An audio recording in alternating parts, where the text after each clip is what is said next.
네, 다음으로 인트라넷에 대해서 살펴보도록 하겠습니다. 인트라넷은 그림에서 보이시는 바와 같이 기업 내부의 정보망을 통칭을 하는 것을 인트라넷이라고 부르고요. 외부에 있는 퍼블릭, 익스터널 인터넷 유저와의 구분은 바로 가운데 있는 파이어월, 즉 방화벽에 의해서 기업의 외부에 있는 인터넷망과 기업의 내부에 있는 인트라넷망을 구분을 하게 됩니다. 자, 방화벽을 통과할 수 있는 사용자는 우리가 통칭 IP 어드레스 또는 유저네임하고 패스워드로 통제를 하게 되는 게 인터넷의 가장 기본적인 구조이고, 인터넷을 이해하는데 인터넷의 거의 동의어라고 볼 수 있는 부분이 바로 방화벽이라는 기술입니다. 자, 그 다음에 엑스트라넷은 인터넷을 통해서 비즈니스 파트너들 간의 안전한 의사소통을 한다라는 이런 부분이고, 예전에도 한번 강의를 했지만 우리 기업의 종업원이 기업의 인트라넷을 사용할 수 없는 환경, 외부에 출장을 가거나 이런 경우에 우리 기업 내부에 인트라넷에 접속하고자 할 때 그러한 접속성을 확보해 줄 수 있는 기술을 통칭해서 엑스트라넷이다라고 얘기를 하고요. 그러니까 결국에는 인트라넷을 막고 있는 방화벽을 제한적으로 접근할 수 있도록 만들어주는 부분들이 엑스트라넷에서 가장 중요한 기술이 되겠습니다. 자, 그래서 그림에서 보시는 것처럼 기업의 외부에서 우리의 파이어월을 통과해서 들어올 수 있는 이러한 길을 만들어주는 그런 기술을 터널링 인터넷, 마치 인터넷에 터널을 뚫는 것과 같다라고 표현을 해서 바로 터널링 인터넷이라는 말을 쓰고요. 이러한 터널링 인터넷을 만드는 기법을 앞서 살펴봤던 VPN, 가상 사설망이라는 것을 통해서 형성을 하게 됩니다. 통상적으로는 도메인 이름과 아이디 또는 VPN으로 사용자를 인증을 하게 됩니다. 엑스트라넷에 대한 설명은 해리포터 시리즈에 나오는 첫 번째 면에 나왔던 플랫폼 9와 4분의 3으로 설명드릴 수 있는데요. 마법사들만이 통과할 수 있는 그런 눈에 보이지 않는 기차역을 상징하는 게 바로 플랫폼 9와 4분의 3입니다. 자, 이거를 어떻게 설명드릴 수 있냐면 도메인 이름과 사용자 아이디 즉 VPN으로 인증된 사용자는 이 사용자가 사실은 마법사가 돼서 다른 사람은 통과할 수 없는 플랫폼을 통과하는 그런 개념이고, 그렇게 통과할 수 있는 플랫폼을 바로 터널링 플랫폼이라고 부르게 되는 겁니다. VPN에 대한 설명을 좀 더 드리도록 할게요.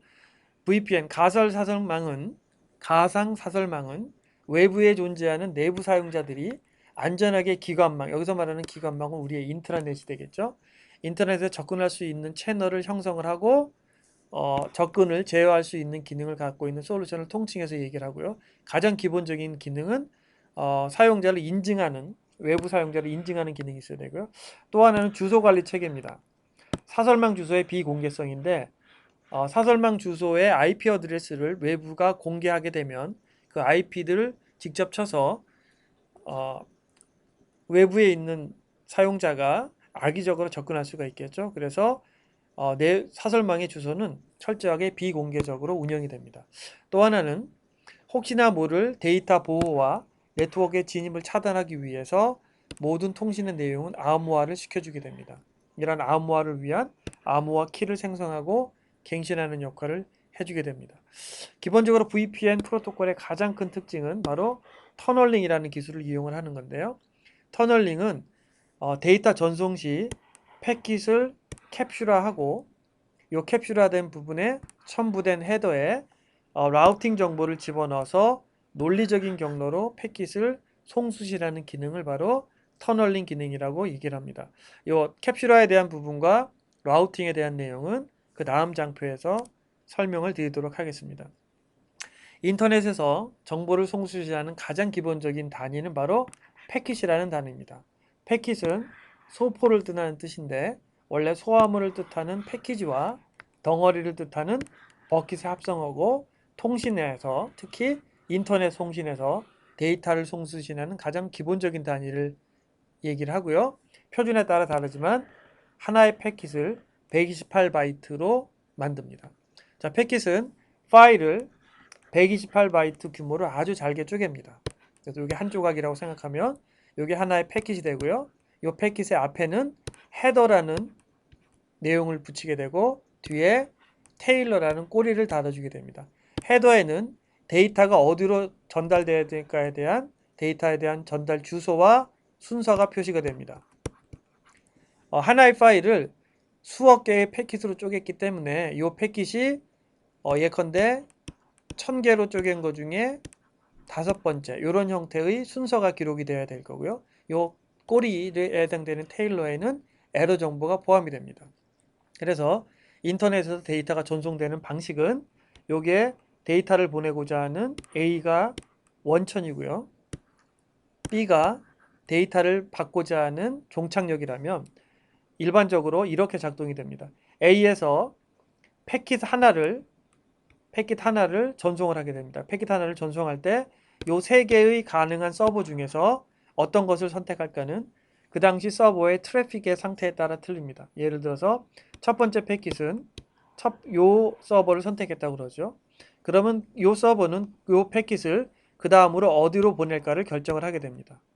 이 서버도 역시 그 다음 거를 전송을 하게 되고 전송을 하게 됩니다. 이렇게 패킷이 서버에 도착할 때마다 어느 서버로 보내야 될지를 미리 결정하지 않고 그 당시에 서버의 부하와 트래픽에 의해서 전송 경로를 결정하는 방법을 우리가 패킷 라우팅 방법이라고 얘기를 합니다.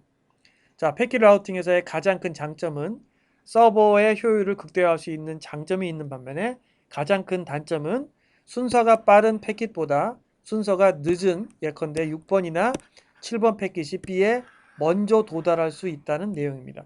예컨대 위로 보낸 요 라우팅이 경로라고 부르죠. 라우팅이 네트워크가 느려서 밑으로 보낸 요 경로보다 늦게 도착한다면 5번 패킷보다 7번 패킷이 먼저 이른 시절에 도착하게 되고 B에서는 일종의 버퍼링이라는 작업을 하게 됩니다. 버퍼링의 일정 시간이 지나서도 원하는 패킷이 도착하지 않으면 이것을 로스를 처리하게 됩니다. 그래서 네트워크 용어 중에서 패킷 로스 레이트라는 개념이 존재합니다. 어차피 보낸 패킷은 모두 다 받을 수 있는 것이 아니라 그 중에 일부가 없어지게 되는데 패킷 로스 레이트에 따라서 현재 네트워크의 품질을 결정하는 아주 중요한 수단으로 사용을 하게 됩니다. 이상 패킷에 대한 설명이었습니다.